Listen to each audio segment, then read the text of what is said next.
I started Adhesif Clothing about 5 years ago. The very concept where I was just the eureka moment walking down the street and was just like, bam, this is what I'm gonna do with all the discarded vintage textiles that I have so much love for. I started off working as a vintage clothing buyer for local boutiques, going into huge warehouses and sourcing through tens of thousands of pounds of clothing. I found things from the 1800s that were, you know, still in great condition and most times found in the garbage department of sections that just floored me because I'm like, this stuff should be in a museum. This is incredible, you know. And but you know, there would be like maybe a tear in the seam that made it unsellable or what have you. Which was a shame because then that meant nobody could really use it because nobody had the time to stitch something up really quick. So I thought, well, I'm going to take that. You know, that's how it really started with me refurbishing vintage clothing so that it was sellable again and putting my twist on it. And now it's evolved into me using old textiles and incorporating them into original designs that I've come up with myself. What I'm looking for when I'm looking for old textiles and old garments, I'm generally looking for anything with a really obscure color palette or interesting patterns, unusual texture, and I start with that being the focal point, whether it be a sweater or an old garment or just literally a piece of discarded fabric. I'll see that and I'll get inspired just by looking at that piece, and then I'll base the entire design around that piece of fabric and go, oh well, I'm going to make that texture pop out by adding these other colored fabrics into it, or adding this detail or button or this vintage button or silkscreen applique, what have you. But it always starts with something really special and unique and ends up as something very original as well. This is actually part of my spring 2008 collection, and it incorporates old sweatshirts, old t-shirts, a little bit of New Jersey knit fabric, but all the buttons are vintage. I always try to stay as close as I can to the recycled and sustainable element. It's that much better for the environment, but also adds so much quirkiness to my designs and maintains that one-of-a-kind value. Every season I come up with 6 original designs. But the really fun part is, it's like you're not just getting this combination. You're not just gonna get this jacket with these colors. Every single jacket I've created is completely different depending on the patterns, the colors, the combination of fabrics, the buttons, everything, right down to the very last detail. Everything is completely original. There is literally no one else on the planet that has this exact same jacket. Man, you feel like a rock star when you're wearing clothing like that, and it's addictive. I actually have a girl in Japan that's got like 300 of my pieces, and she was like, my goal in life one day is to have enough money to buy you, because she wants everything I make. There is not one piece she does not want. I've actually used things that you would find in a thrift store, old sweatshirts. I really like the graphic on this, so this would kind of be a focal point for me. I would cut out this little owl and probably place him on the front part of the jacket and then work the rest of the design into making Mr. Owl here the feature of the design.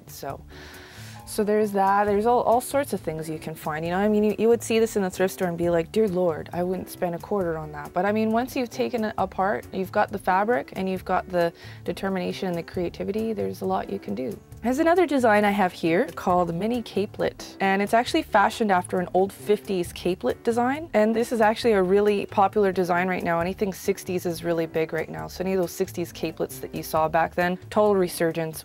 I actually used an old 50s wool blanket to make this particular piece, but again, it incorporates anywhere from 5 to 10 other sweater parts.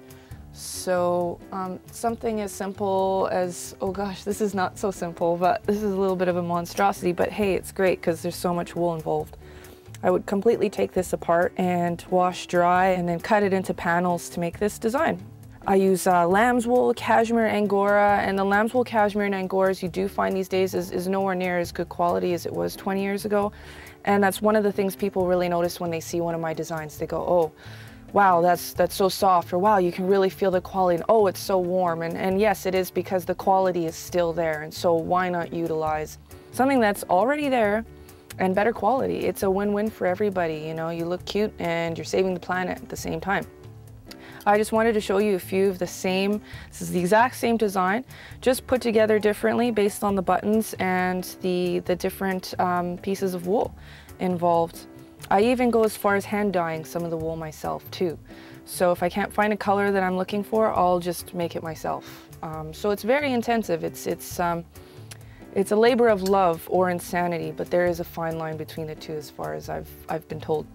This is another variation of the same design with these amazing buttons. They remind me of cookies. This is a 60s tartan fabric as well. This is a 60s tweed. Highly coveted fabric for vintage lovers, actually.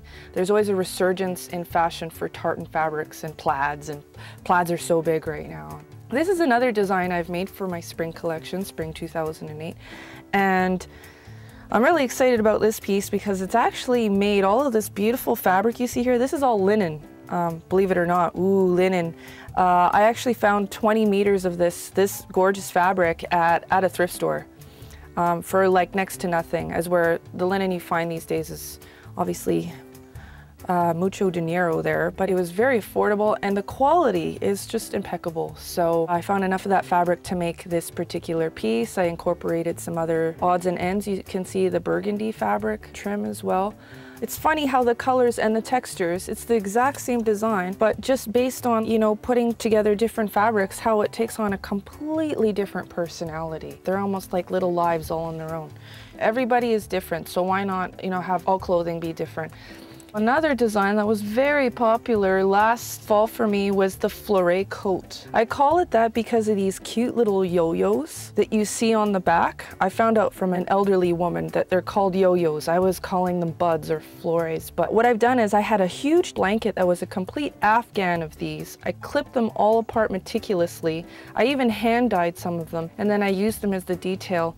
The lining is also salvaged from old lining from skirts and other coats. As much as I can, I do try to use old, everything recycled. The solid color is a new wool, but everything underneath, like all of the details, the buttons, the lining, the contrast fabric that you see underneath the sleeves here and on the back, all old, all made from other old coats and things of that nature.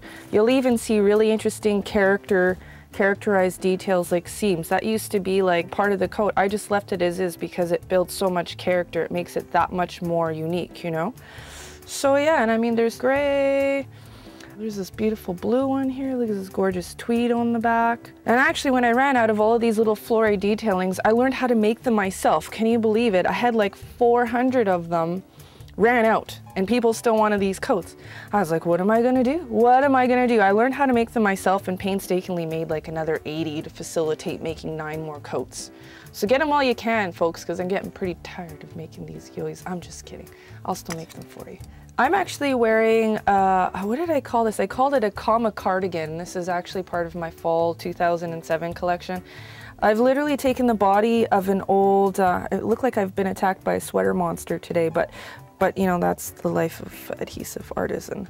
The body of the cardigan, actually, it's an original cardigan. I've just replaced the buttons and I've created different sleeves that I've put on, all from different other sweaters. The cuffs, all the panels, you see the applique is all from other sweaters. I like to play around and either just use something that's already there and not do a lot to it, just work with the foundation of it. If it's lovely enough, if not, just take it completely apart, totally demolish it and make something completely new again. Kind of like taking apart your old Tonka truck and trying to turn it into a transformer or something like that, you know, for all of you techies out there. But yeah, so there we have it.